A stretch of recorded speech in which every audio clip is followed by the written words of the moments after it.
All right, let's start. Action. Let's start this episode. Look at that, Kalinga. We have got... Another white guest.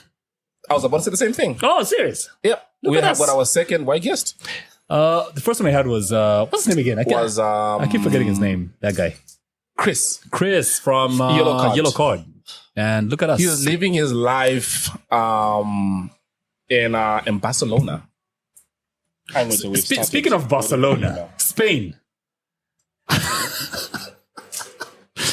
We lost another 5-0 today to Spain at the female. What are they calling it? The women's World Cup. This is the second 5-0 defeat. I have a strong feeling if they were using Omoyo products, the result would have been totally different. Or would it? Absolutely. No, definitely. 100%, yes. Are you kidding me? What kind of question is that? Gosh. Speaking of Omoyo, we have Kim with us today. Elsa, you want to do the introduction? Yes. First met Kim. Well, I didn't meet her. First saw Kim at there's a networking event that happens in Kabulonga that's hosted by Tanya on Forum Bishops, and she was speaking there. I hardly pay attention to Anything? to anything really. Yeah. I've got a problem paying attention to when people speak, but I was really moved by your story. I figured it would make sense if we were to get you on the podcast. Well, not only for myself and my college dropout friend here, to learn a bit more about yourself, about your process.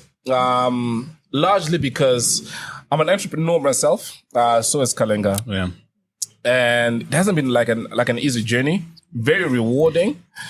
And a lot of the time when you hear people's success stories or when a brand is now renowned and well known, kind of feels like it's happened overnight.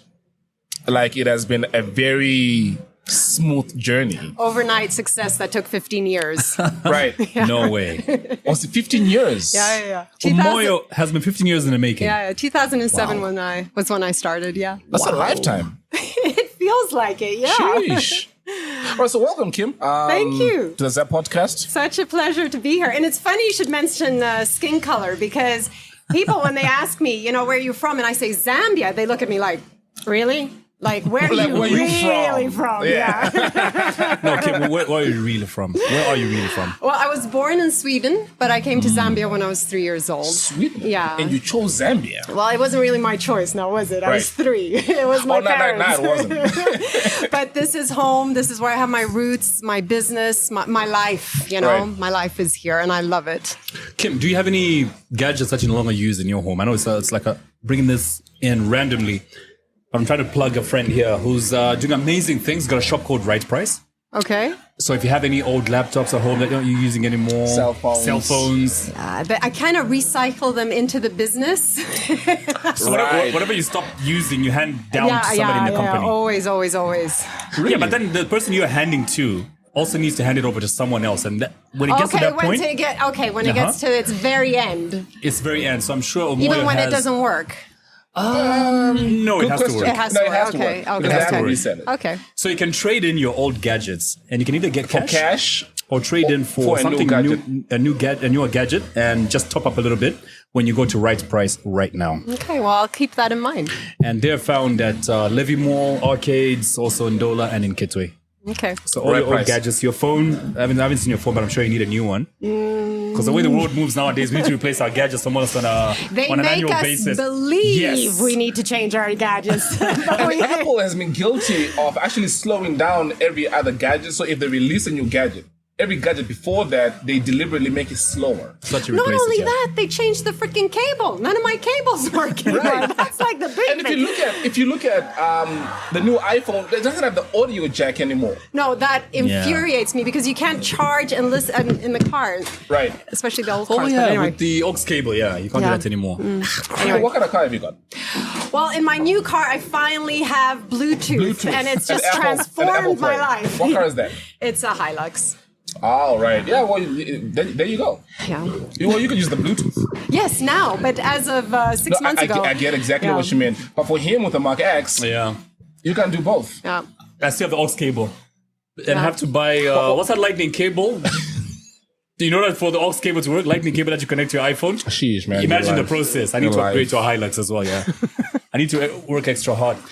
Kim, welcome to the podcast again. This has taken quite a while. 3 months, you were saying. Yeah. We got busy schedules, busy lives. I traveled.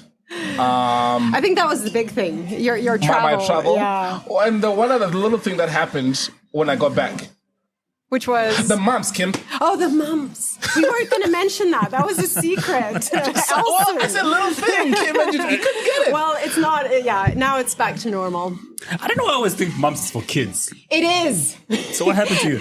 Well, if you have it as a kid, you can't get it as an adult. So it's like chicken pox. Once you've had exactly, but I obviously didn't have it. So. But you've had chicken pox before. Yes, thank goodness. Oh, good. Yes. Well, it's so weird how we actually say, "Thank goodness I've had chicken pox." So if you've got chicken pox now, because once you have it, you're can't have it again. Yeah, so exactly. you're immune. So that's a good thing. Your skin looks like you've got it now. Dude, I've got terrible acne. Puberty came at 15, never left. For real? True story. Wow. I think I need to start using. You have more products that can work on me. I was just thinking. Do you have something that we you have can lots recommend? of different things that I can recommend. But also remember, the skin is a reflection of what's going on the inside. So you might have to take a look at digestion or your liver or things like that. Take a lot of old brand cornflakes. Does that help? That's great. Old brand can be a bit harsh sometimes on your digestive system, but and then it's liver, making sure your liver function is great. So what do you have that can help with my liver function? For liver, it's milk thistle. Have you heard? Milk thistle is like the go-to. It's absolutely amazing. It's just a herb, and even hospitals, doctors use it when people have been poisoned because it helps to just detoxify the liver and also regenerate it. Absolutely incredible. So that can help with my acne. If there's an issue with your liver, I'm not saying there is. There can be many reasons. It could be hormonal and so on. But topically, something that works really well is bentonite clay. It just kind of sucks any impurities out. That as well? Yeah. And crocodile oil. It also you have that as well? Yeah. Fatima wanted you to bring her crocodile oil. Remember the last time I went from Livingston? Well, go to Omoyo. There's crocodile oil there. Hey, Kim. So. Look at him. Yeah. So he's got a little herpes sore on his lip right there. Do you have anything for that? No. I think you just need to go to one of the moral shops. They'll it's not a herpes sore. Come on. It's okay. Nothing to be ashamed of. It's nothing to be ashamed of. Like 70% of people have herpes. Look at you backing him up. Right. Arsha has herpes. Look at the silver lining. You could be the poster child for herpes in Zambia. Like, I've got herpes. Look at me. I'm still living my life. And taking Omoyo products. There you go. Oh gosh. So you have very good skin. Well, extremely good skin. Are you using all of these products that you mentioned? You got smooth skin like a baby's butt. Oh my God. Well, another big thing is obviously drinking a lot of water. Do you drink a lot of water? I think that's something I need to really look into. Your water is finished. You probably need to top up a little bit there, yeah. But that's a huge thing. Just keep flushing out. But water, most people don't drink enough water. Look at us making this episode sound like an Omoyo advert. Because even at home, I use your alkaline water. I should have brought some today. So I was about to say the same thing. Speaking of your products, there's one that I have in my car. The bamboo. How did you know? You always drink that, bro. The bamboo. Baobab may be known as. Baobab. Baobab. Baobab, yeah. No, Baobab. No, not bamboo. Not bamboo. So let me tell you why. So as a kid... Mubuyu. Yeah. As a kid, we actually used to take the fruit, soak the seeds... yes, exactly. In water. Yeah, that's how we make it. Absolutely. Yeah. And then just add sugar. And so imagine my delight when I walked into Vida Cafe. And they had it. And I had it. Yeah. And in my mind, I'm like, is this what I think it is? Because then I wasn't sure if it was. So then I bought it to try it out. And geez. Oh, it's amazing. I love it. And it's pure 100% Baobab in there. There are no flavorings or anything else. It's just the pure Baobab. Heaven sent. And we don't boil it or anything. So all the nutrients, the vitamins, it's still there and active, So I'm going to shoot my shot right now, Kim. If you're ever looking for an ambassador, this guy. For that? Oh, really? Okay. He's your biggest evangelist right now in this country. Yeah. Just send a few to my house. I'll be the happiest person ever. It's a deal. Cool. Yeah, cool. We got thousands of witnesses. No problem. And as his agent, we don't accept contracts less than 6 months. Okay, you're pushing it now. It'll be nice if we could, while you're on camera, Are we committing to a more than 6-month contract to Well, promote the Perhaps drink? we could do something where we also have your guests drink it on your show here. That's the plan. That's the Yeah, plan. That's what we're talking about, yeah. No, fantastic. We can Cool. do that. Yeah, Awesome. Let's do it. You heard it. Our 10,000 plus witnesses Yep. just heard Kim say we're signing a contract for 6 Oh, months. why- We'll be why having pe- this drink. Why people don't lie? White people don't lie. They don't? Sorry, what? White people don't lie. Lie? What do black people do with that? Look at him. He lies like a mattress. Guys. He lies like a mattress. So, Kim, let's just straight into it. Your story, backstory: born in Sweden, Yeah. forcefully moved to Zambia against your will. Tell us more about that. About the move. How you end up here? How your upbringing? Yeah, so grew up here in Zambia, and then we also spent 15 years in Uganda. And then my parents moved back here to Zambia, actually. 15 years in Uganda? Yeah, Kampala? Kampala, yeah. Right. So a lot of my childhood was there as well. But then parents moved back here. Yeah, What did your parents do? my father, by profession, he's a chartered accountant, Right. but he's done private business. He's also done development work, a whole load of things. He's a bit of an adventurer, and in his heart, he's an entrepreneur. In his heart. In his heart. Weight matters the most. Yeah, exactly. So wait, they leave you in Kampala. It's like boarding school or what? So they're here now. No, I mean the time At they the left time. you in. You said your parents moved to Zambia. Did they leave you in Uganda? They lived in Uganda. Did they leave you there? Leave me there? No. Oh, you all came back to Zambia. At that point, I was at high school, and there were no high schools, international high schools, during that time in Uganda. So I went to boarding school in Sweden. Right. Which was the worst experience of my life. Why? How come? Because I grew up in Africa. I was like African, and now I came to Sweden, where I'm surrounded by Swedish people. I was used to a more international crowd, and also in Sweden we don't send kids to boarding schools. There are 2 boarding schools in the whole country, Wow. and they're quite What? elitist. And in Africa, nobody really cares what you wear or what brands and things No. like that, or what your last name is. And suddenly those things were important, and I just didn't fit in. Wow.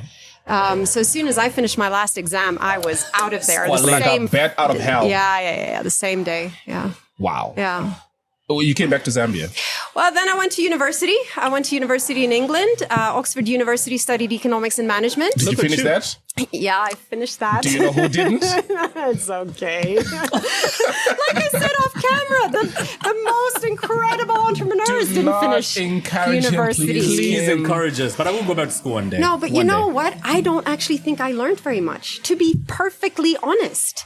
It was more maybe consuming a lot of information and making sense of Right. it, but the actual information, that's long gone, and I haven't used that, Right. So even when I'm hiring people, I don't look at where they went Me to neither.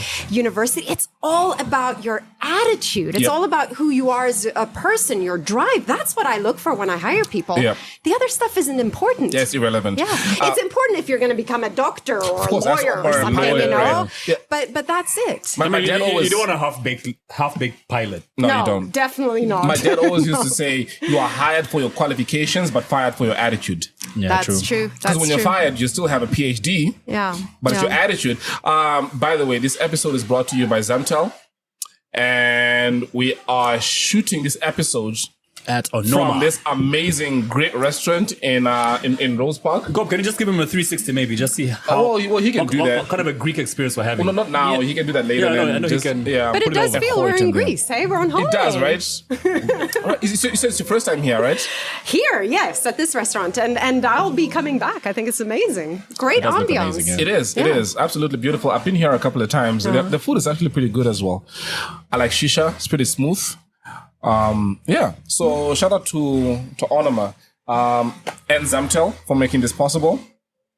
These guys actually have got I know we're making fun of the other guy and their internet. They got pretty good internet. Is that so, yeah? Yep. More affordable, I believe. But go away. More affordable. Absolutely. Faster. Much. And these guys have got an uncapped. Remember I told you how my last service provider Stronger used to... signal.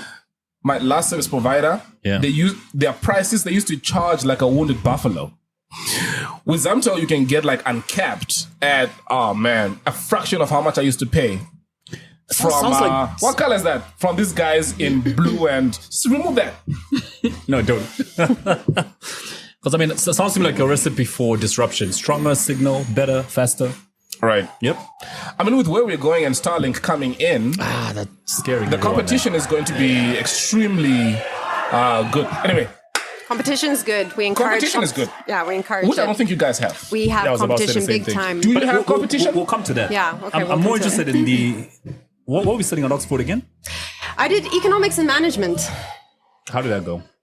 It went great. I mean, I worked hard. I've always been that Oxford kind of University. achiever person, you know. So I did the best I could at school. I even skipped a grade, you know. And then I tried to get into the best university, and then I tried to get the best grades there, get the best job. And I ended up landing an excellent job in London as a strategy consultant. Wow.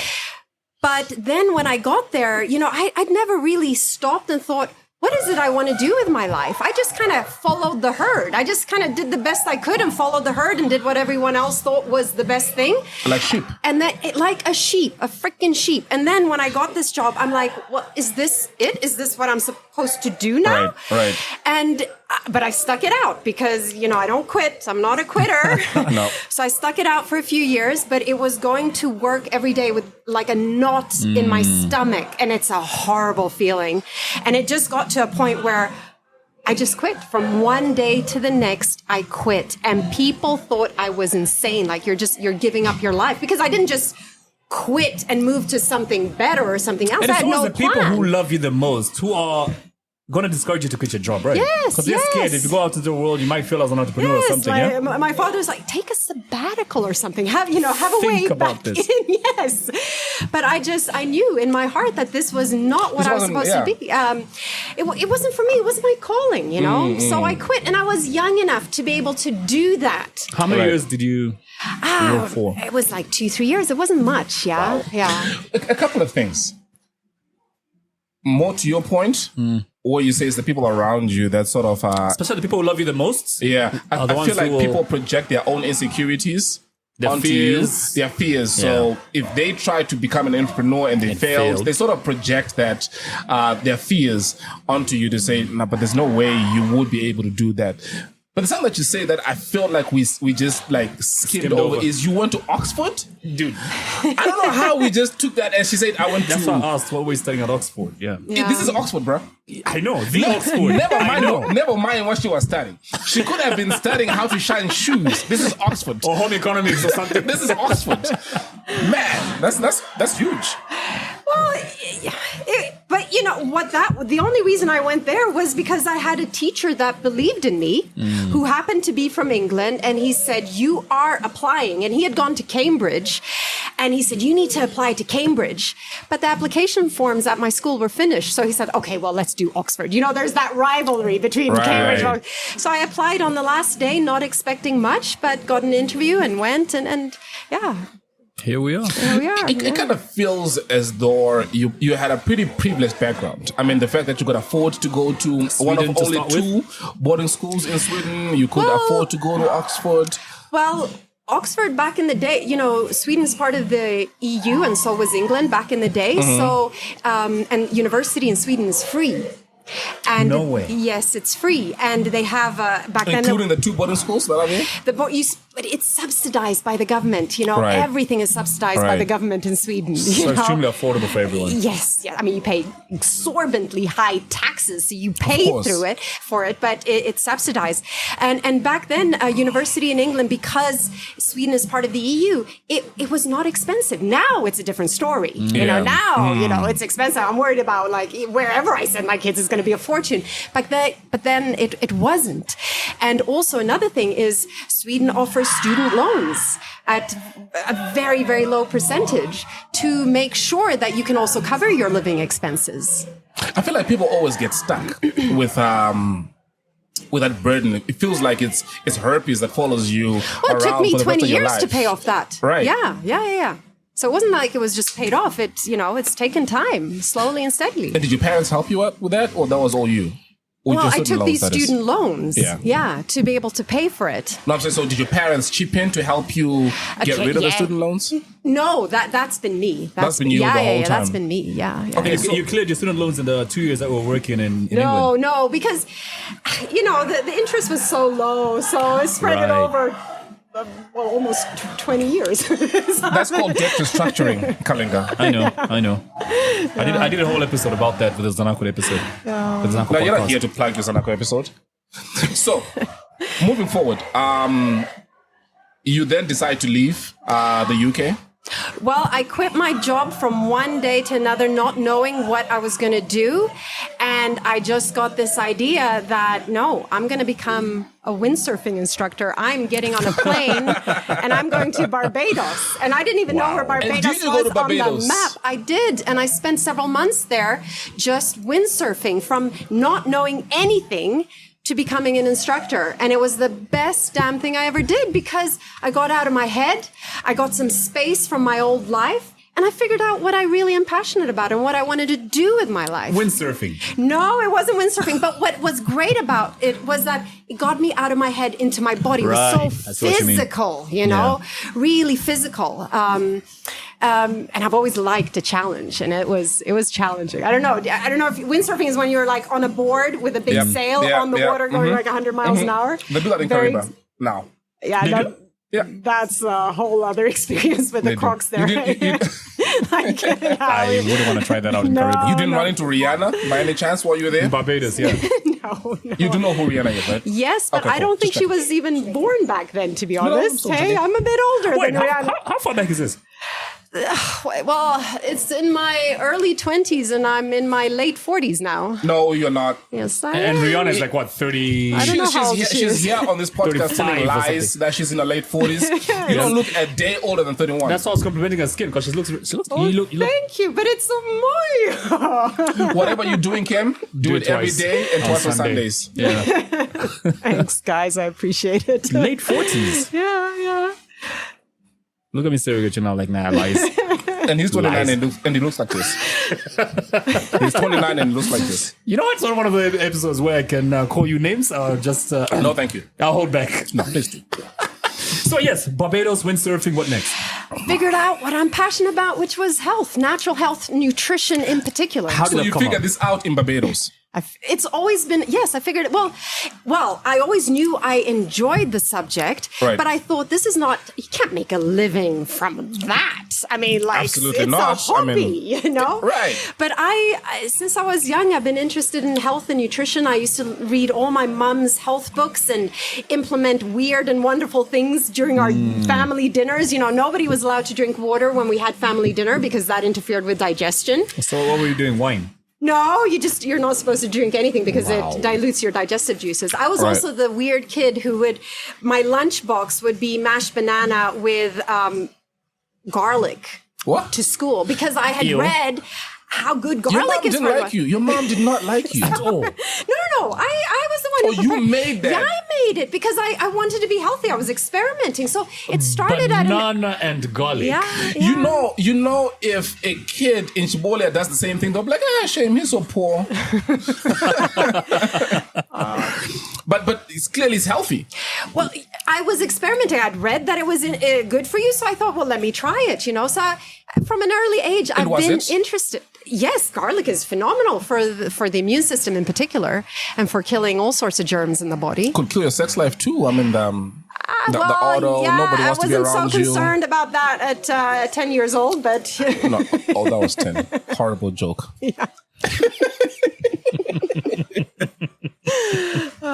Okay.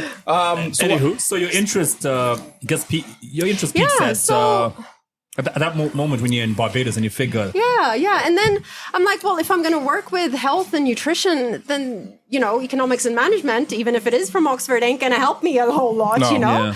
So I went back to university, but the only problem was to get in to study nutritional medicine, I needed biology, chemistry. I had physics and math. Right. You know, so I took a summer where I just crammed A-level biology and chemistry to get into university to be able to study nutritional medicine. That's how committed I was. And during that summer, I worked at a health food shop. And where was this? This was in London. So back in London, from Barbados. To do your A-levels all over again. Yes. Can you believe? Wow. So I did that, and I was working in this health food shop, and I remember we had like a 25-minute lunch break every day, and during that lunch break, it was this tiny little room with no window. It was essentially a sink and a chair, and I would plonk myself in that chair and just read book after book after book. I couldn't wait for those breaks where I could just absorb more information about nutrition. I was like a sponge that couldn't be satisfied. What period was this? What year? What years? I don't know. You don't remember this? No, I don't know. Wow. It was early 20s, you know, or mid 20s by this point. Anyway, so I went and studied nutritional medicine, and then using the money I'd saved from my top job in London, I funded this. And then I went to America to study and do internships under some of the most incredible naturopaths and clinics there, just to learn more, because I realized what you study at university is the basics. Yeah, of course. And I wanted the knowledge at another level. What were the people at the forefront in this field? What were they doing? That's what I wanted to experience. And that took me to the US. And then really I came back just to visit my parents here in Zambia. And I'm like, oh my gosh, I love this country. This is where I should be. This is my home, you know? But I thought, I can't do what I need to do here. I wanted to, my dream was to open a health clinic and do detoxification programs. And people were like, what is that? Nobody really understood what I wanted to do. And I thought, there is no market here. It is zero. Nobody's doing this. So what I did was I thought, well, let me just test the market. And I didn't know anyone here at that point, but I organized a little health fair. I just reached out to anyone I could come across who was working with natural health. And I said, join me for this health fair, just to see if we could get a crowd and if people were receptive. And it was incredible. We got a huge crowd and people loved it. And I thought, well, maybe, just maybe there's a possibility. There might be a chance. Yes. So I took that chance. And I started small. I lived with my parents. So from their house, I would see people doing nutritional consultation. After a while, I rented a flat with my then boyfriend, and I converted one bedroom to a treatment room, one to an office. I mean, I was doing treatments in my bathroom on clients, you know, like that's how I started. And then after a while, finally rented a house, and that became the Umoyo clinic. And we were doing cutting edge therapies there.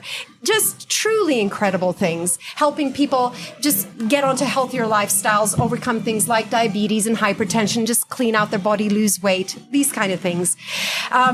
Truly incredible. But after a couple of years of that, then it was, well, there are no products, quality products to support people. This is back 2007, 2008, 2009. Zambia, Lusaka looked very different back then, you know? Yeah. And I really wanted to help my clients. I mean, that's where my passion comes from.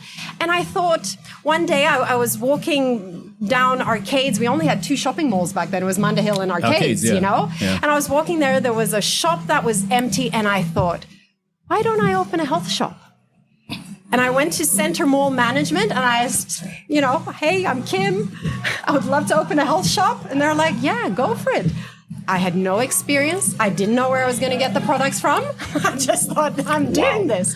That was a very bold move, eh? Well, I was young, you know, we're bolder when we're young. And so I went to Garden Compound, found a carpenter, did the shelves, painted the walls myself, and imported my first batch from South Africa back then. You went to Garden? I did indeed. I did. Back then, I did everything. I went to get the import permits. So that has changed now, thankfully. No, I'm still trying to picture you in Garden. trying to negotiate with Mr. Banda. Yeah. Do you even speak in local language by now? No, unfortunately not, because everyone speaks English. Oh, lucky you. Yeah, lucky me.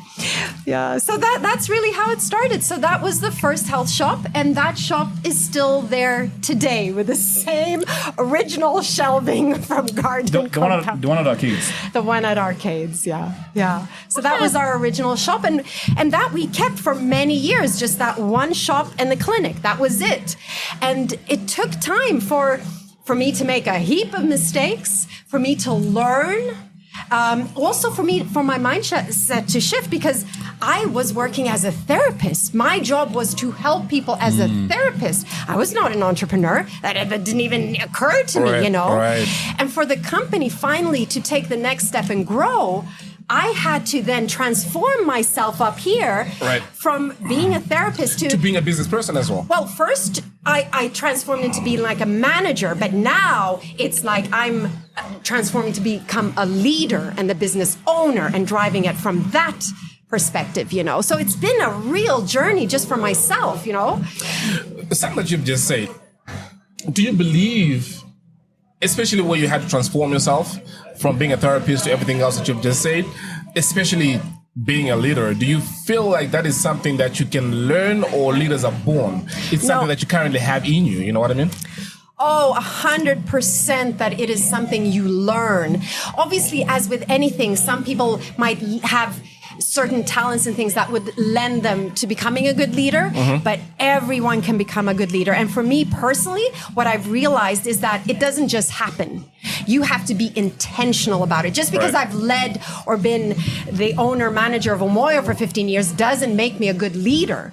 I have to be intentional, and I am. And every day now, I am growing as a leader. I'm listening and reading to leadership books and podcasts and implementing what I'm learning every single day. But it's a commitment. It's a non-negotiable for me, because I now want to take my business to the next level. And I am the limiting factor. If I don't grow, the business doesn't grow. No. Yeah. So for me, it is absolutely essential. Yeah.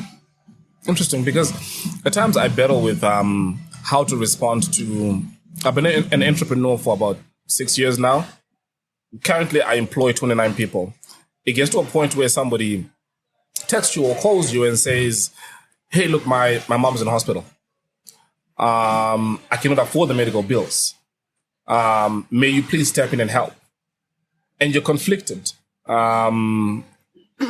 How you handle stuff like that, because once you set precedents, everybody else would want to follow suit. Do you do that? Do you stick to what the company policy says? You're on a salary, or whatever the case is. So there is a lot that I sort of feel like I have to learn as an entrepreneur or as a business person, in terms of how you lead people, how you create a team. And I hate, structures are important, but I hate having to create obvious to say, no, so this is the MD, this is the CEO, and this person is. I feel like once you're a team, everybody has got a role to play. So that's basically what I wanted to find out from you, that did you create structures? And when you transformed yourself, is it something that you then learned, or is it something that you had in you to become a better leader? So it is incredibly difficult, tough, challenging to go from a small business where you can kind of control everything. You know everything, and you kind of have an idea of how much money there is, what's going out, what's coming in. It's all up here. But to take a small business and transition into a larger business, oh, there's some growing pains. There is. Oh, that's my so goodness. True. Yeah. And that's where systems come in, and you cannot get away from that. But it's not just creating systems. You got to monitor them. They have to be living systems. Otherwise, they're useless, right? True. And then to your point, you have to also develop values and a culture within your organization. Those values then guide you how you are going to manage things, and then creating a team. I mean, it's becoming more and more apparent to me as we grow bigger. It is all about the team. You know, it is not about me. In the beginning, it was, because I was that driving force, 100%. And I still help drive the organization forward. I serve a very important role, but so does every single other person on the team. On the team, right. Like, just to give you an example, the other day, we have 2 people who lead our wholesale department, because we're getting to that, but we're now doing manufacturing and we're wholesaling these products. Awesome. And we have very big targets for them, and they're meeting them, and we're so proud of them. And they kind of came in one day to a meeting and said, we have sales targets, and when they reach those, they will get rewarded. They know this, yeah? Mm-hmm. But they're like, we're doing so well, can't we have like an interim kind of little bonus thing? And it was actually my general manager, an incredible lady, Bernhilda, who said, listen, guys, you've done an incredible job, and we're so proud of you, but you didn't do it on your own. You have the people in production. You have the people carrying all that baobab to the production room. Then you have the people making the baobab juice, then packing it. Then you have the people doing all the invoices, and then the logistics people. It's a whole team, right? Yeah. All of those made it happen. It wasn't just you at the end. If we give you a bonus now, we got to give the whole team a bonus now. Yeah. It's a team effort, and that is becoming more and more apparent to me, that I have to take care of that team and lead that team and motivate that team. That is my role. Mm-hmm. It's like entrepreneurs, we go through the same challenges in business. Like right now, I got a call late last night from the manager telling me one of the employees has been locked up because his wife has had him locked up. Oh. Yes. Every time he gets paid, he disappears with a girlfriend. Oh. So the wife got him locked up. On what grounds? I don't know. Good question. On what exactly? And I also feel it's like a thing of dating the police officer that locked him up. So I was asking, on what grounds? Is there even a law that says you can get locked up for some domestic issue at that level? Says no, they've locked him up. Maybe.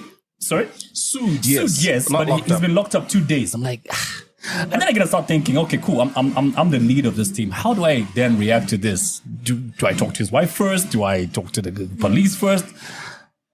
So I was actually told this morning. Do you have HR? Sorry? Do you have HR? Yeah. Then that's who handles that. That's, everyone's calling me. They don't know what to do. So I said, you've got the wrong HR person in there. Yeah, maybe, Need to find that guy. No, but my point is, we just go through so much as entrepreneurs. You know what I mean? There's teams looking up to us.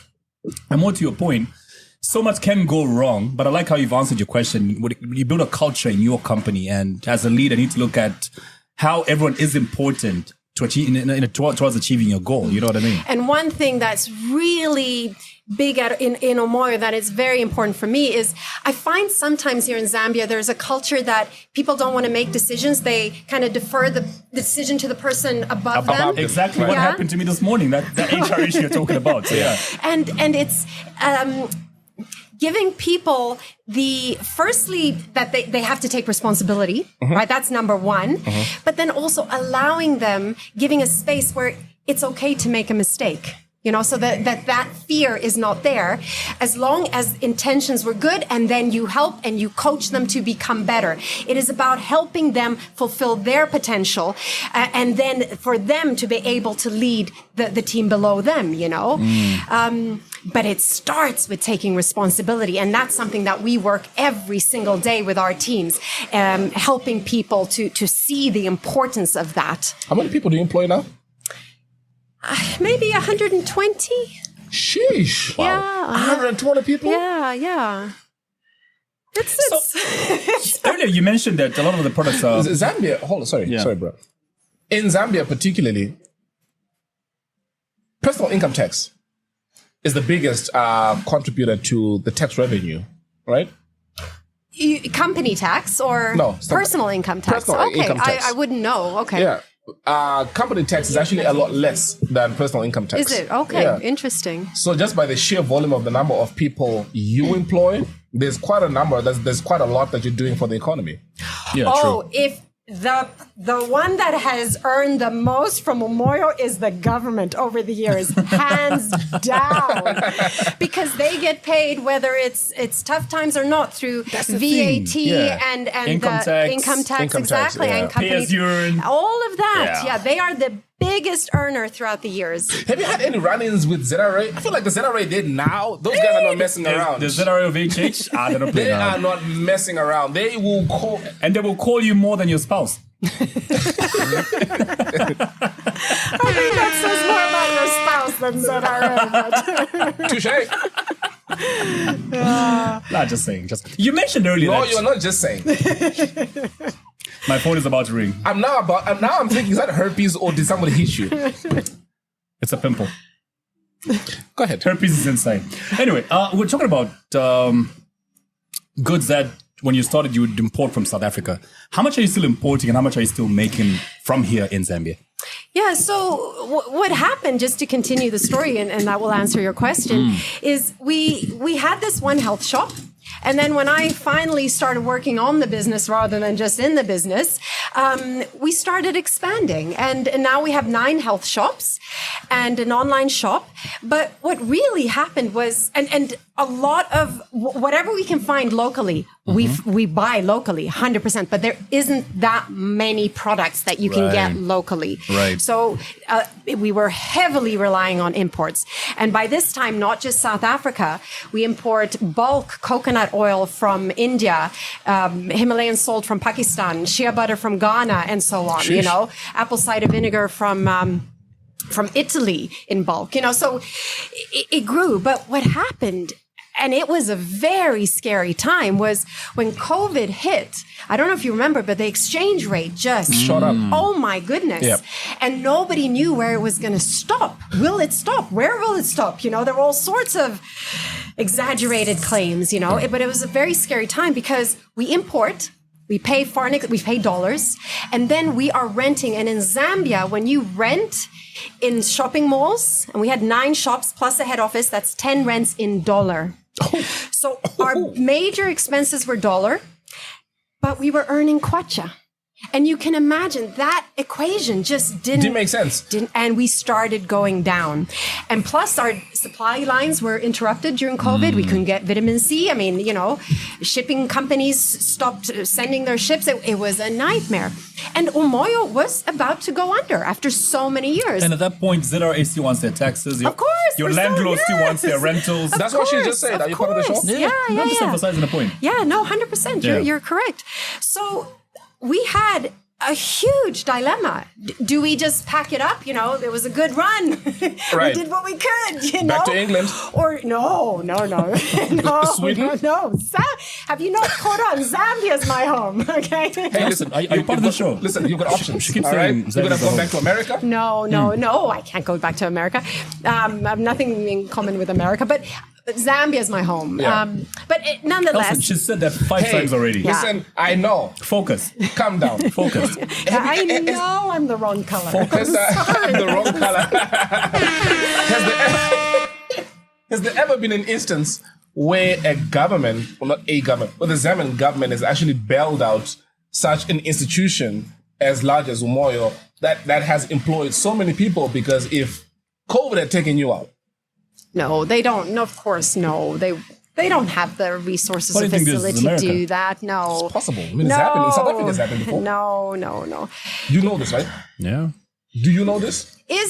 You know, I'm sorry to say this, but when you're running a business, and maybe you've experienced this as well, most of the time it does not feel like all these government agencies are there serving us. No. Quite the opposite. It's like we're serving them, you know? I don't know how many different licenses we need and inspections every month, you know, which really hampers our ability to grow more I can quickly. relate. And you have to pay top dollar for all of them. Of course, you know, mean, and I can for relate. what sometimes, you know, it's I'm paying IBA, Zicta, fire licenses. yeah. I mean, The council permits. yeah, and when you import things, you know, with Omoyo products, people like our Omoyo products. So when they hit the border, you know, it's like, oh, we need to inspect. Yeah, it's the Omoyo shipment, you know? Yeah, We need to inspect. And we need to take some products to do testings, but it's not one product. It's like a whole case of product. Do we ever get a report on those testings that they do? No, Nope. we don't. You know? You know why? Because it's in their fridge at their houses. But that's just, so it's just, you know, it's how you got to just accept it. And it's how we do business here. But to your point, the government bailing us out? No. That was definitely not on the cards, you know. The batches that are taken for testing, you have to pay for the test, right? Of course. And you never get results for these things. No. But that's, you know, that's just part of doing business here, you know. Listen, Kim, I know a couple of thugs from Chibolia. Oh, okay. All right? They'll deal with this quick. No. It's fine. It's just you just have to accept there are pros and cons with doing business everywhere, Yeah, no, that's true. Yeah, no, that's so true. these are just some of the cons here, but it also makes business a bit tough, and that's why there might not be that many companies competing as well, and that's a blessing. So It could be was worse. easy. In another country, you could have to be dealing with the mafia as well. well, Yeah, there's that. You see what I mean? If it was easy, everybody would be doing it. Yeah. 100%. And I got to just add there, would we do it if it was easy? True. That is We true. wouldn't. Everybody we would be like doing it, the yeah. challenge. We have to have the challenge. That's what drives us as well, Kim, let me ask you this. So, for the past year and a half, one of the things that I've sort of struggled with, and I've always said this over and over again, that money is literally the last thing that you require if you are starting up a successful business. The idea first. Yeah. The idea, the implementation, is it scalable? And when you all have that in a row, then I feel like money will be the easiest thing to sort of to look for. In everything that you have explained, how did you get resources to start even the first store in Arcades? Did you get a loan? Did you get help from your family? Equity that you gave to private investors? Yeah, so firstly to say, we tend to blame lack of resources, and I hear this All the lot. time, yeah. I mean, I even use that excuse sometimes, and I kind of catch myself, But at the end of the day, I believe that it's not lack of resources; it's lack of resourcefulness. If you really want something hard enough, and you're willing to work and put your energy and time, you will find a way. You give up your peace. Yeah, but if you're relentless, you will find a way. Yeah, true. And we started on a shoestring budget. It's not like we got a huge investor in and a huge cash influx. Would you remember the exact amount? No, I don't. But where from, though? Well, and it was a little bit of money that I'd saved from my top job. And then what happened was that I asked my parents to come in as well. So that's how I did it, But one thing, how we have grown is that over these years, we have not taken a cent out of the business. All the profits were rolled back into the business. So it was an organic, slow growth. But that was, I think, what I needed as well, because it allowed me to grow with the company. I wouldn't have been ready to lead the company that it is today. Forget, I wouldn't have a clue what to do. So I grew with it and made the mistakes I did along the way. So we grew very steadily, slowly, but it also meant we were solid. We built a real solid foundation. And even now, when we've gone into manufacturing and it feels like we're a startup company, at least we have very solid foundations in terms of accounts, HR, operations, and so on, But that took time to build up. And sometimes, perhaps, if you have a huge cash injection, you move too quick and you skimp on those things. They're not as solid, So I'm gonna make the conversation a little uncomfortable now, based off a couple of things that you went through, your process, obviously from... I'm bracing myself. That's okay, don't worry about it. Look, I don't want to talk myself out of The 6 Baobab juice, or the 6 month contract. Yeah. All right, Yeah. so I'm going to choose my words very carefully. So Please do, obviously for the you sake getting accepted into Oxford, easily getting a visa to America, where you were part of the companies where you learned from. Yeah. Yeah. So working for free, I might add. I hear you. Coming back here, being able to start what you did, would you say there was part of white privilege, if at all, that worked in your favor, whereas opposed to if a female black lady woman. Yeah. with the same qualifications would have wanted to get a visa to America to apply at the same company, still work for free, might or could have had less of a chance. Do you feel that dynamics like that played a role? It's very difficult for me to answer that question. I mean, getting a visa to America, whether I did or perhaps couldn't have gotten it, I don't think that would have been the end of my journey. It wouldn't have affected my journey. I was so determined to make this happen. Yes, I'm fortunate that Sweden has good relations with the US and it's easy to get a visa. You know, it's the way it is. But once again, you know, sometimes I feel it's difficult. Like, you guys comment on my color all the time in this podcast. You know, I'm the wrong color in this country, and I will never. You're not. No, you're not. But there is something there that I will never fully perhaps be accepted as a Zambian. You know, No, we've accepted you. no, I'm just saying. You know, he's saying, have I been? Have I been privileged because of my color? Perhaps, but that I don't think it was. You spoke specifically about the U.S., right? But that was a very small period in my life. In your journey, know? Yeah. I mean, with regards to my journey here in Zambia, I don't know. I mean, I don't know. One thing I do know is that it wasn't like I went out and looked at the best opportunity in the best industry where I can make the most amount of money. All I had in my head the whole time was, I want to follow my passion. I want to help people. And this is what I'm passionate about. I reckon I would have had a much better chance of making money and a success of myself if I opened a health clinic, say in southern Spain, where I could get all the wealthy white people from England and Northern Europe. But I chose Zambia because my heart is here. Right. This is where I grew up. This is my love, you know?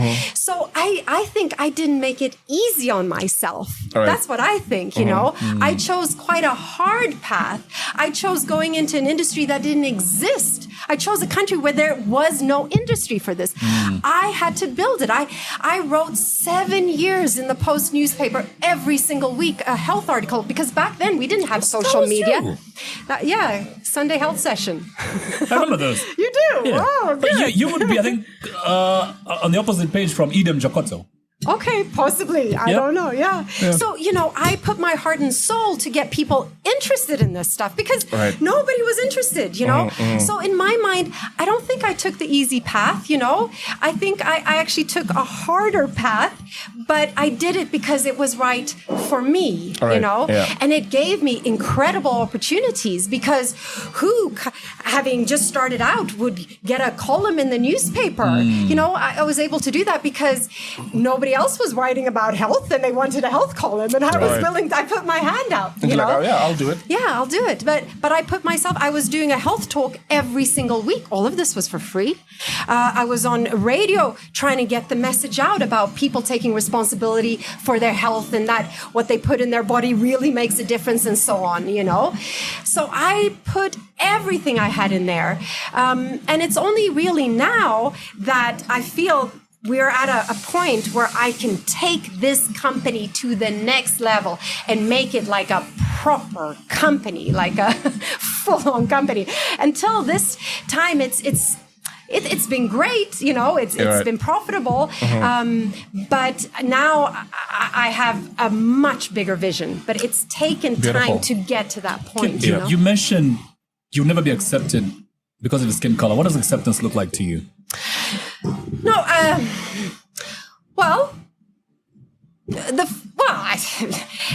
guess maybe it's a feeling. Maybe it's a feeling, you know. But I've lived in Zambia for so long now that if I walk into a room and I'm the only white person, I'm okay. You know, I feel okay. You know, it's not an issue for me anymore. But it's like I said when we started the conversation. When I say I'm from Zambia, people are like, no, you're not from Zambia. You know, you know. But it is what it is. That just shows people's ignorance more than anything, really. Yeah, true. Yeah, perhaps. Yeah, perhaps. Yeah. Okay. Yeah. I mean, it's like remember what's his name? Kabi? Who's Kabi? Kabi. Who that? The dog guy from Italy. All right, yeah. Yeah. People find it hard to believe he's actually from Italy. He can't even speak his own native tongue. You know what I mean? So she's our fact checker. Yeah. So, okay. So as we go, if we say something that is... if we lie at any point. Wait, speaking of, are you able to check if I was right about the biggest tax... what's the word I'm looking for? Contributor. If it's personal income tax or company tax, or VAT or whatever it is, I'm pretty sure it's personal income tax. And then you spoke about you want to take Omoyo to the next level. What does the next level look like to you? Yeah, so kind of going back to the story then, we were about to go under. And I had a huge COVID period, COVID period. So I had a huge dilemma, China must pay. I'm so sorry. I'm really passionate about this. We need to send them an invoice. We lost 3 years of our lives. Yeah. As you were, Kim. Yeah. Well, the next level. The next level. So it was, what do we do? How do we solve this? And there's always a solution. If you're willing to find it, there is a solution. True. And it was, we need to buy in Kwacha. So we're buying local raw materials in Kwacha from the farmers, the small scale farmers, adding value to that, and then selling in Kwacha. And in the future, perhaps one could export as well and get some foreign exchange, rather than having our biggest expenses being in dollar. Right. And what happened was that, the Omoyo health shops, they're very niche. It's very niche. They're in a few shopping malls. It doesn't reach that many people. And because it's expensive to import, the price point, now we have a wide range. We're really trying to bring in different price points. But still, the guy on the street is probably not going to go in and shop at Umoyo, and the market in Zambia, I'm sure this is it's very limited. We only have, so big of a population with so much spending power. It's not like we're in, Nigeria or somewhere where it's like 120 million people. Or South Africa, where you have a big market. We're quite limited. So in terms of health shops, which is very niche. Very. Yeah, there was a growth cap, and we'd kind of reached that. There was no growth for years. And now, when the Kwacha started running, in real terms, the money we're making was being halved, Wow. That's a very scary position to be with. So we changed our strategic focus completely. And we decided, no, we're going from traders, importers, retailers to manufacturers. We're reinventing ourselves. And it took time. It took a lot of effort. It was done on a shoestring budget. Our first product was the alkaline water. We'd been importing alkaline water for years from South Africa and telling everyone how incredible it is. And we were selling in our shops, in our clinic.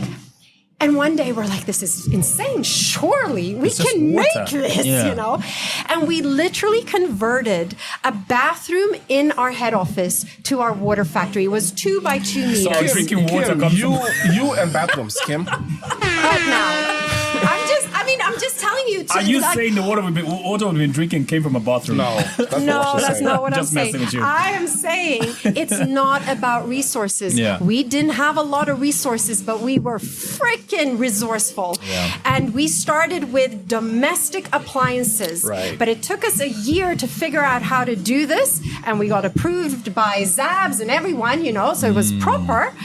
But on a shoestring budget. And we did, we spent a lot of time and effort on branding, and we created our first product. And it took us a year and a half to get that into ShopRite. The water. Why? Why? I had no idea why, but we got no after no after no. And this is where the passion comes in. If I and my team had not been passionate and determined, we would have given up. A year and a half. But eventually, we got in there. And now I believe it's the 3rd best performing water, even though it's a... Look at you. So but if you don't have that drive and that passion behind you, you're not gonna go the extra distance. And this is exactly why passion is important.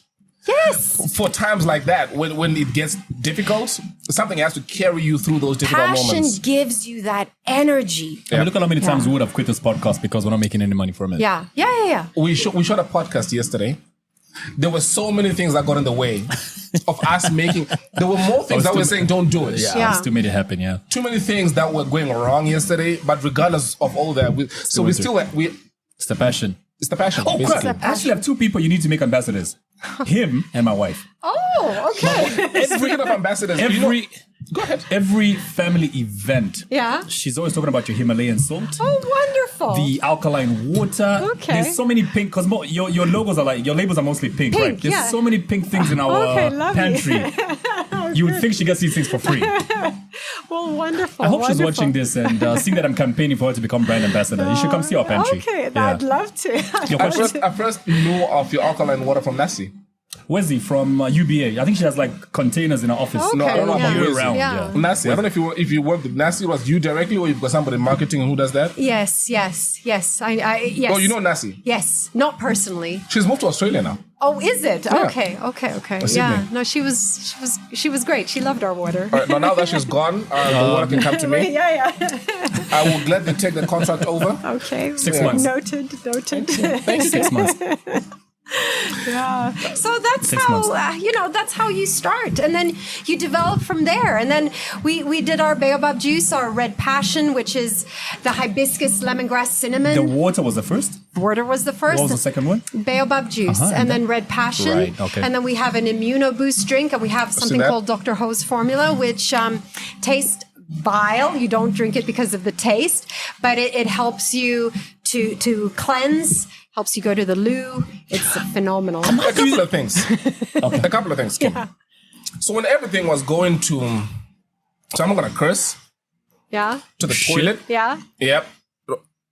And you told us how you had to strategically turn things around. Yeah. So do you consult somebody on how to turn things around based off your status quo? Is it you based off you knowing the structure of your business, what you could do differently? I'm just trying to see basically how you come with the idea to say, can we cut A, B, C, and D? Can we introduce that and that and that? How do you come up with a strategic plan to turn things around?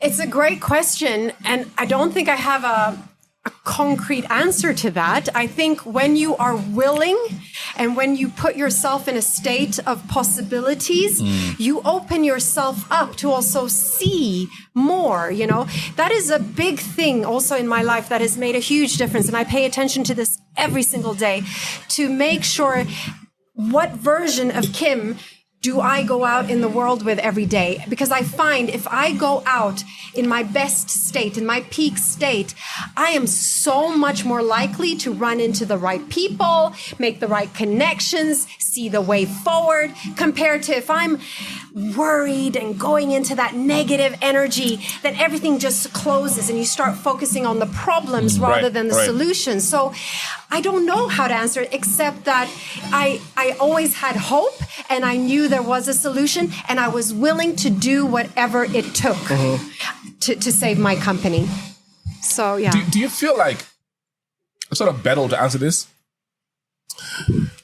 I've seen this work in some instances. I've seen it not work in some instances where a founder is also the CEO of a company. Because when you're too close to your passion project, at times you might not be the best person to run it. You're working emotionally, yeah. Because you're working with emotion, right? Whereas some people are just good at starting a company and then giving it to somebody else to run. How has that worked out in Omoyo? So, yeah. Wow. Well, I lost interest. At one point, I lost interest. I lost the passion. And it was there, but it was just, I didn't see the business really moving forward. I was bored. I needed a new challenge. And I found a different passion at that point, and that was fitness.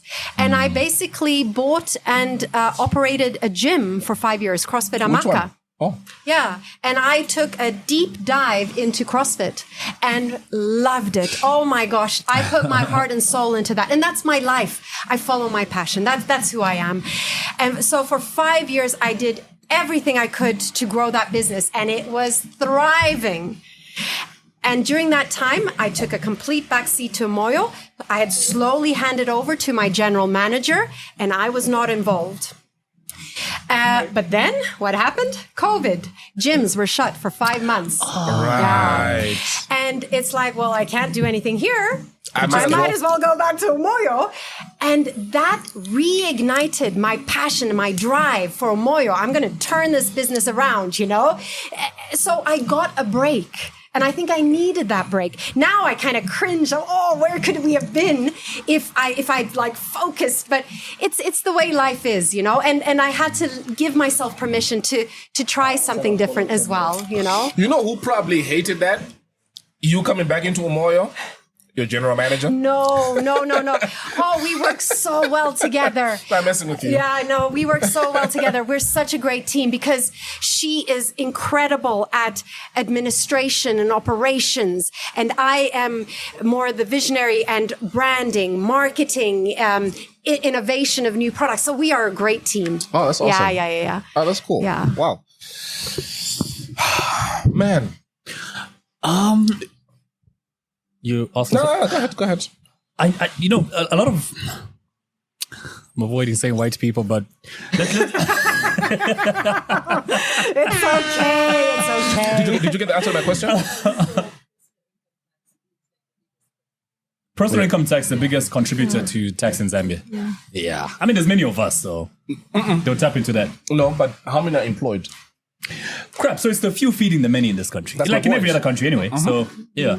Yeah. I was talking about, you know, I read a lot of books, especially when it comes to entrepreneurs who've, you know, made big successes of their lives. Talk about people like Elon Musk, Mark Zuckerberg, and Who has changed Twitter to X?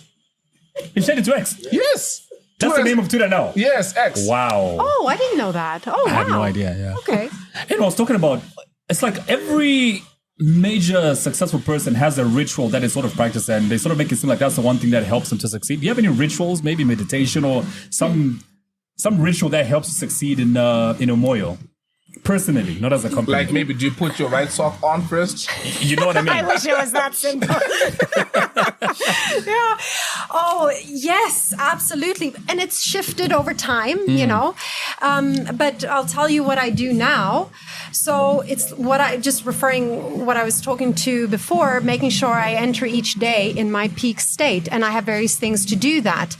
I take either a cold shower or I jump in a cold pool. What? And I've jumped in my cold pool every day during this cold season. Wow. Because that immediately takes me from here to there, in an instant. We're going back to the color thing, but that's just a white thing to do. No. You should try. Anyway, cold shower. So that's one. And then every single day, and this is so crucial, I do gratitude. And all that is, I sit and I do some breathing, because also breathing. I don't know if you're familiar with like him. Tony Robbins thing to say. That is so true. Tony Robbins or Wim Hof. I'm a huge fan of both. I don't like Tony Robbins. Okay, that's okay. We can have our own opinions. No, it's not but like the breathing, I'm that just, once again, just gets so much energy into your body. I agree with you. And then I do some gratitude, where it's just like, you think of like 3 things that you can really appreciate. That is so true. I mean, if you own one of these, the Apple Watch, periodically throughout your day, it tells you to stop and to breathe. So it tells you for the next 45 seconds, breathe as much as you can. So and it changes your mood just like that. Exactly. And what's so key about that is that you can always do that, you know? So if I'm feeling a bit tired or low, and I know I have an important meeting or I have a difficult conversation, before I do that or pick up the phone or whatever, I will find a way to elevate myself. It could just be listening to inspirational music in my car at high volume before I go into that meeting. I'm the same way too. Whatever it takes, I will do to make sure I walk in there in the best possible state. And I really think, because it starts with me, and the energy I send out is gonna reflect the energy I get it'll back. bounce back. Yes. Jay-Z is the music that I listen to. What do you listen to? Oh, anything and Yo Maps? everything. You like Yo Maps? It's not what my go-to, no. Right. But I'm sure he's good. I actually don't know his music very well. So I think that is what I really pay attention to. And what we do at Umoyo at 8 o'clock in the morning, doesn't matter how busy we are, everyone stops what they're doing. We go to the car park And it's a different person every day who leads it. And we start with some kind of breathing and then some kind of exercise. So they put on music and we all do exercise. Wow. And then we do just someone says something they're grateful for, and then we close with a prayer. And we do that every single day. And it just sets us up for a great day at work. And people love it. And you feel so good afterwards, you know? Are you religious? I would say I believe in God, and I'm spiritual, but I don't go to church every Sunday. But I love God. I believe God. I went to church a week ago. You what? I went to church for the first time this year. I went to church last week. Okay. Well, I felt like an imposter. okay, yeah. Like there were things that were happening around that I was looking at it like, that's different. I don't believe to connect with God that you have to go through an institution. No. Yeah, it can be a personal. In the Bible, connection. it says, for as long as there's two or more. So this is God saying this, for as long as there's two or more, I'm there. Okay. Yeah, so beautiful. A building really and everything else doesn't really. Yeah, but I agree with you. It doesn't really make you Christian. I've always said going to church doesn't make you a Christian any more than standing in a car makes you. Standing in a garage makes you a car. Good Lord. Yeah, true. Yeah. I like that ritual though, but jumping into a pool in the morning. Don't knock it before you try it. It's amazing. It's the hardest thing, but you know what it also does? Yeah. When I wake up, it's the last thing I want to do. I'm like, oh no, I don't want to do this. But when you do it though. No, but what it teaches me is that to go against when my mind says no, to still go. And the only way you're going to get into that pool is if you do not hesitate. You commit and you go. Yeah. And that strengthens you mentally. That's another positive thing. So you go straight from your bedroom, jump into the pool, straight from bed. Different days are different. Sometimes I might have my coffee first. It depends how I feel. Right. Yeah. Okay. Are you married? I am, yes. Okay. Very lucky guy. So was that your boyfriend that you started this whole thing with? No, it wasn't. No. Oh, okay. He must be kicking things, hey? He must be kicking himself. Oh, we're very good friends, and he runs a big business of his own. In Zambia? Yeah, in Zambia. Do we know the business? You definitely know the business, but I'm not going to reveal. Okay. Yeah. Okay. Is it food? Is it what? Is it food? No, it's not food. Okay. I think we should end it there. Yeah. Cool. You know who else? Speaking of, like when you date someone, then you let them go and they become big. Like, can you imagine that the girl who dated Barack right before Michelle? Like, damn, could have been me. It's like I was almost there. What does the CEO of Umoyo do on a weekend? What do you do? What do you do in your spare time? Chilling. Yeah, I was thinking about this today. I think I'm Superwoman, but I'm not, and I need my downtime. You don't have any at the moment, do you? Oh, I have plenty. I make sure I have downtime. And another thing that's so important to me is moving my body, exercise. Either CrossFit or yoga or walking or something, just moving. That is so crucial. But weekends, I got kids. Kids take up a lot of time. How many kids? I got 2 kids. Oh. Yeah, 10 and 11. So, they are at boarding school during the week. So weekends, it's more focus on them. Which boarding school allows you to have the kids back on a weekend? Quite a few, but this in particular one is, it's one out in Chisamba. Yeah, it's called Martin House. Never heard of it. Yeah, because it's in a different tax bracket. Because you can't afford it. I know exactly what I'm saying. Can you stick to what the hell is that? I don't know. In Rose Park, Quasi. I'll stick to that. It's a dope idea, though. Where your cars get broken into. I know, right? Yeah. My car got broken into right outside my kid's school. Imagine that. There was a TLC joke in there. The waterfalls always says, what's the name of the school that you just mentioned? It's called Martin House. Don't go chasing Martin House. Just stick to Quasi. That you're used to. Sorry, him and I have got a very weird relationship like that. Oh, it's good. It's all good.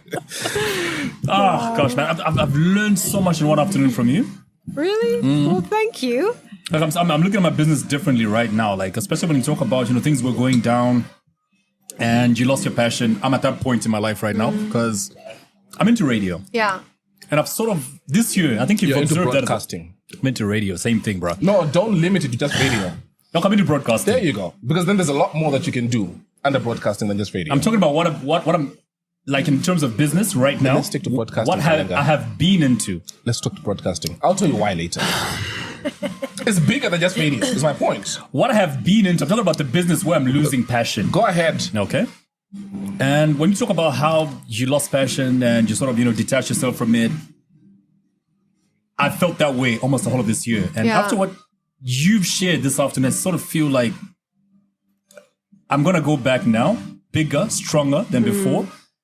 Because when you're going through those things, you feel like nobody else goes through these things. Like it's a unique thing to you and you alone. You know what I mean? But now that I'm seeing that others experience it like you do. And you know what the differentiating factor was for me was my vision was too small. I limited myself in terms of what I thought was possible. Right. And that I have changed now. My vision is huge now. And that excites me. Before what we were doing, it didn't excite me. I didn't have vision. And that's what hindered the business as well. So maybe start with that. Get excited about what you're trying to achieve because it's all about the why, right? Right. Why are you doing it? And you have to have emotion attached to that. And don't just have it in your head. I've written down my vision for Omoyo on paper with as much emotion as possible. So when it gets tough, I just I read that. Yes. And I've done that in every area of my life now.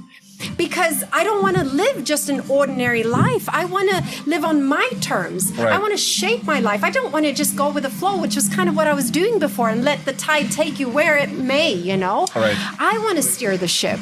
But it starts with, if you don't know where you're going, how are you going to get there? You got to start with a vision.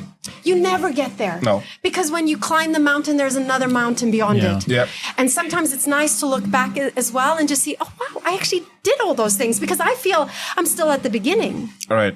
But another thing that has had a huge impact for me and might help you is that I've made a commitment to grow every single day. And that keeps me very fulfilled. Always trying to learn something new, And then also, why are we learning something new? Why are we trying to better ourselves? In the beginning, you might think that's a very selfish thing to do. But you can only give what you have. We better ourselves so that we can give more, share more, be a better leader, help other people reach their potential. And that gives you fulfillment in buckets and buckets. So maybe vision, and then how can I grow every day and intentionally do it? It's not going to just happen. We don't just grow automatically. We got to decide this is what I want to grow in. And it has to be intentional in terms of for a specific purpose, not just read any book. Why am I reading this book? It must be for a purpose because I want to be a better communicator or I want to be a better leader or whatever it is, In what you both said, Kalenga and Kim, it sort of reminds me of what Steve Jobs once said, where with everything that happened with you, all the way from moving to Sweden, going to school, going to Oxford, internships, everything that you basically did that led you back to Zambia to starting Umoyo.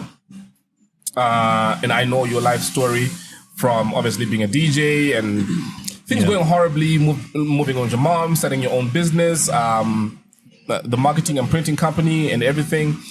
When you look back at it, with what they're saying is you cannot connect the dots looking forward. Looking forward, yeah. You can only connect them looking backwards. Steve Jobs said that. I love that. Said. Yeah. No, you didn't. He actually did. My bad. But he was saying? Yeah, so you essentially look at every single obstacle or the things that happened, Umoyo almost going down, that it served a purpose. Yeah. Because had that not happened, you would have lost your passion. Yeah. So it took that happening to sort of reignite your passion for your brand. Yeah. But as it was happening, you questioned it. You're like, of course, you know what I mean? Course, so yeah. Only when you get past all those hurdles do you then look back and you're like, oh wait, so that actually happened because teaching me this. There you go. Yeah. So I feel Yeah, we have to sometimes go through the hard times in order to learn those lessons. And we don't like it when we go through the hard times, but afterwards they're a blessing in disguise. COVID was a blessing in disguise for Umoyo. Because we are stronger and we now have than we've ever been. We now have growth potential that we never had, and that's how you have to look at your life. And I believe strongly that there is a silver lining in everything that you go through. And if you haven't found it, it means you haven't dug deep enough. It is there. Whatever you went through that was really gut-wrenching hard, there was a lesson there for you to learn, And if you don't learn that lesson, the universe is going to throw you something else. Yep. I've had that happen to me, You better learn those lessons. Learn fast. Yeah. And then you're talking about Omoyo is growing and you're in a very good place right now. But then, and if you ask an entrepreneur if they feel they've arrived, no entrepreneur tells you they have. No. And they feel they will never arrive. But then what does the happy place look like in your mind for Omoyo? Like what would be the pinnacle? Like you would feel like, okay, you know what? At this point we've not really made it, but we're in a very good place right now. I think for me, it would be where I can support myself and my family, a lifestyle that I have envisaged for myself, so that's a big thing. Just financial freedom. That's a huge thing that I'm working for as well. Aren't you there yet? I'm definitely not there yet, no. So financial freedom. And then being able to also hire great staff, and pay them really well. That's another thing. And then be able to like now everything's on. It's always tight when you're growing. We're in a massive growth state at the moment, or spurt, and that requires so much cash, and there's never enough cash. You burn through cash. My goodness, so quickly. Yes. Yeah. So it would be nice to kind of get to the other side of that, Right. Yeah. But it's a great question to ask. What does it look like when? But and by that time there'll be another vision. There'll be something else that we're trying to do. But it's not about the goal. It is about the growth. It's the journey, the person you become in that process. Right. That's what it's about. And like John Maxwell says, if you focus on the growth, the goals will come, Yeah.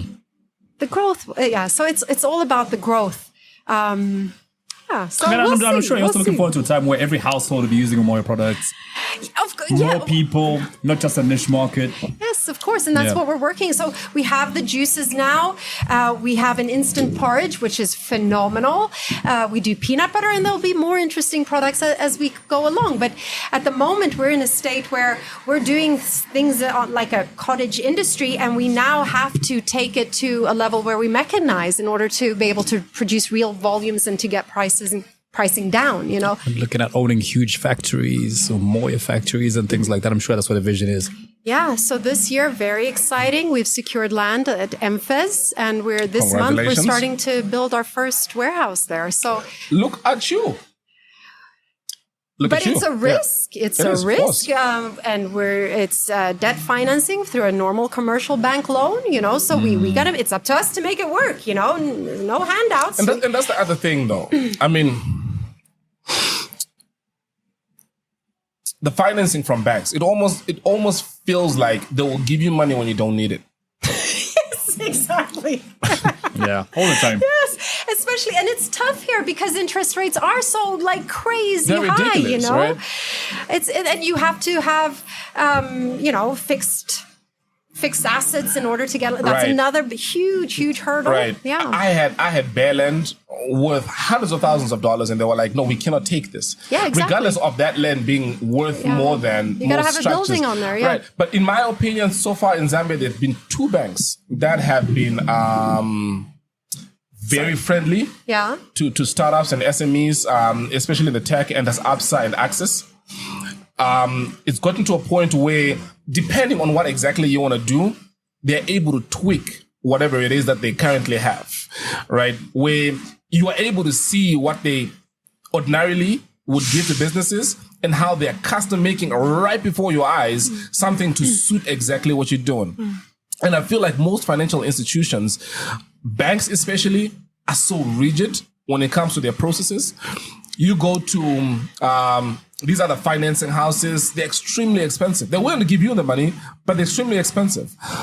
And private equity or investors, I mean, that's the last option because of how expensive shares, that is. Right. And they want, But not only that, with going through this process, what a process! The amount of paperwork. And I mean, you got to be really committed, and it takes months. And if you're a small little business and you're kind of running the show, it's very difficult to invest also that time and that effort. Very taxing. Yeah, it's not easy. It's not easy.